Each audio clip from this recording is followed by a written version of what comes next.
सौम्या पांडे और गौरव सिंह अभिनीत गाना तलाक द आज फेम म्यूजिक पर रिलीज कर दिया गया है। म्यूजिक रिलीज के मौके पर गाने के सभी कास्ट मौजूद रहे। बता दें, मशहूर भोजपुरी गायिका शिल्पी राज ने इस गाने को गाया है। गाने के अभिनेता गौरव सिंह ने बताया कि गाना पूरे तरीके से पारिवारिक है और इसमें पति पत्नी के नोक-झोंक को दर्शाया गया है। उन्होंने बताया कि यह बिल्कुल पूरे परिवार के साथ सुनने लायक गाना है और अश्लीलता से बिल्कुल परे है।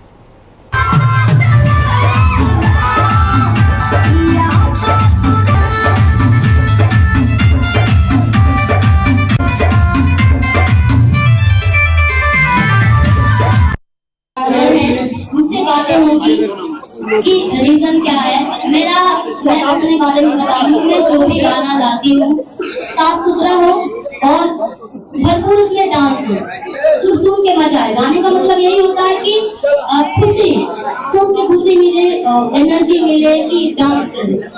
अच्छा, एक बताइए कि इस यूट्यूब चैनल के माध्यम से आप नए टैलेंट को भी मौका देंगे, जिनमें टैलेंट होगा डांस करने का, एक्टिंग करने का, तो आप उसको मौका देंगे? बिल्कुल, हमारा मकसद ही यही है सबको हम लोग मौका दें। जो जिसके अंदर कला है लेकिन उसको एक प्लेटफॉर्म नहीं है, उसके पास मंच नहीं है, मंच फिल्म म्यूजिक देगा। फिल्म म्यूजिक भोजपुरी हर कलाकार को मौका देगा। तलाक तो गाना का क्या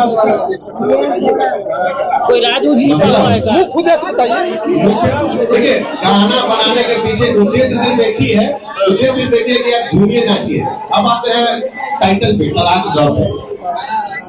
रोज नया नया गाना बन रहा है, अलग अलग टॉपिक का। अभी इंस्टाग्राम पे अगर आप बोलेंगे, सोशल मीडिया कोई सा भी बोलेंगे, गाना बनाना है जो घरेलू मैटर है,